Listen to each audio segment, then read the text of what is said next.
حضور نے فرمایا جو بیوی اپنے شوہر کے کپڑے دھوئے گی، کیسے خوبصورت جملے ہیں، فرمایا جس نے اپنے شوہر کا ایک جوڑا دھویا اللہ اس کو 1000 نیکی عطا فرمائے گا۔ کیا کیا اس نے جی؟ اور اگر 4 دھوئے تو، اور اگر 10 دھوئے، جس بی بی نے ایک جوڑا خامد کا دھویا 1000 نیکی ملے گی، فرمایا اللہ 2000 گناہ معاف فرما دے گا۔ اور جس بی بی نے ایک جوڑا اپنے خامد کا دھویا، میرے رسول پاک صلی اللہ تعالی علیہ وسلم فرماتے اللہ اسے اپنے قرب کا 1000 درجہ عطا فرمائے گا۔ جس نے ایک جوڑا اپنے خامد کا دھویا، سید عالم صلی اللہ تعالی علیہ وآلہ وسلم نے فرمایا عورتیں گلہ کرتی ہیں شوہروں کا، شکوہ کرتی ہیں۔ میں پھر عرض کرتا ہوں، میری حیثیت ایک ناقل کی ہے،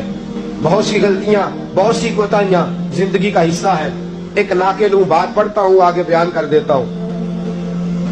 میں جدوں دی تیرے گھر آئیاں سو کو ویکھے آئی گئی، جب دی تیرے ہل آئیاں نا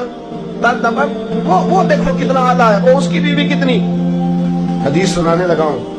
میرے رسول پاک صلی اللہ علیہ وسلم نے فرمایا جس بیوی نے ایک دفعہ کہہ دیا اپنے شوہر سے کہ جب سے تیرے پاس آئی ہوں بھلائی نہیں دیکھی، ایک دفعہ کہا، ایک دفعہ بولی کہ جب سے تیرے پاس آئی ہوں بھلائی نہیں دیکھی، رسول پاک فرماتے ہیں اللہ اس کی 70 سال کی عبادت ضائع کر دے گا۔ اس عورت کے 70 سال کے نیک اعمال ضائع ہو گئے، جس نے ایک بار بلے شاہ آسمانی اٹھدیاں پڑھنا ہے، آ جڑا گھر بیٹھا انہوں بیٹے کی جنت ماں کے قدموں میں، اور عورت کی جنت اس کے شوہر کے۔ آپ بڑے راضی ہو رہے ہیں، کچھ دنوں کے بعد مضمون آ رہا ہے میاں بیوی کے حقوق کا، آپ نے بھی بچنا ہے وہاں، لیکن آج جو عنوان ہے میں اسی پر بات کر رہا ہوں۔ نبی پاک صلی اللہ تعالی علیہ وآلہ وسلم نے فرمایا جو عورت ایک بار کہہ دے کہ بھلائی نہیں دیکھی، فرمایا اللہ تبارک و تعالی اس کے 70 سال کے نیک اعمال ضائع کر دے گا۔ اور سید عالم صلی اللہ علیہ وسلم نے فرمایا جس نے اپنے شوہر کے آگے زبان کھولی اور اس کو برابر کے جواب دیے اور اس کی عزت کو تار تار کیا، فرمایا قیامت کے دن اللہ اس کی زبان کو 70 گز لمبا کر دے گا، اس کے گلے کے ساتھ لپیٹ دے گا، فرمایا وہ تڑپے گی، روئے گی، کیا اللہ یہ کیا ہوا؟ اور اب فرمائے گا تو اپنے شوہر کی عزت نہیں کرتی تھی، تو اس کا احترام نہیں کرتی تھی، تو اس کا کہنا نہیں مانتی تھی، تو اس کی اطاعت نہیں کرتی تھی، تو اس کے حکموں پہ چلتی نہیں تھی۔ میرے محبوب کا شہر مدینہ، ایک آدمی، ایک صحابی جہاد کو نکلے، اپنی بیوی سے کہنے لگے میں جا رہا ہوں، میری اجازت کے بغیر گھر سے نہ نکلنا۔ اور حدیث میں موجود ہے، امام ذہبی حدیث لائے ہیں، فرمایا قیامت کے دن اس کے پیر گلے سے لپٹے ہوں گے، اس کے پیروں کو گلے سے باندھ دیا جائے گا، یہ کون عورت ہے؟ تو رب فرمائے گا یہ وہ تھی جو خامد کی اجازت کے بغیر گھر سے نکلا کرتی تھی، بغیر اجازت کے گھر سے نکلتی تھی۔ سید عالم صلی اللہ تعالی، بڑی عجیب حدیث ہے، میں پڑھتا ہوں تو رو پڑھتا ہوں۔ حضور حضرت فاطمہ کو لینے گئے،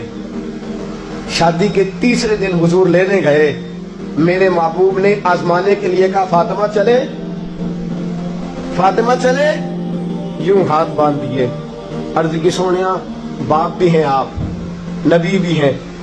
میری جرت نے انکار کی، لیکن ابا جی آپ کی زبان سے سنا ہے شوہر کی بغیر اجازت نکلنا نہیں، اگر اجازت دیں تو علی کا انتظار کر لو۔ عزت والے رسول کی عزت والی بیٹی نے جب کہا نا سونے اجازت دیں تو انتظار کر لو، کریم رسول کی آنکھوں میں آنسو آئے۔ فاطمہ کہتی ہے میرا کچا گھر،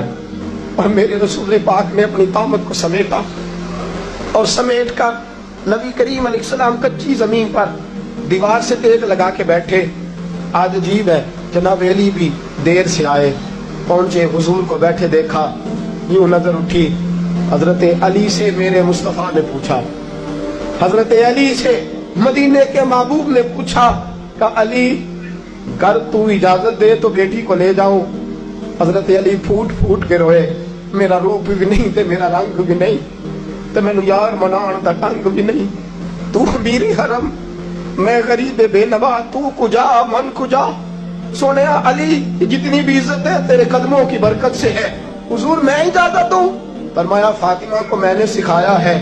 اور فاطمہ کہتی ہے جب تک علی نہیں آئیں گے میں جاؤں گی نہیں. حضرت علی رضی اللہ تعالیٰ عنہ بولے,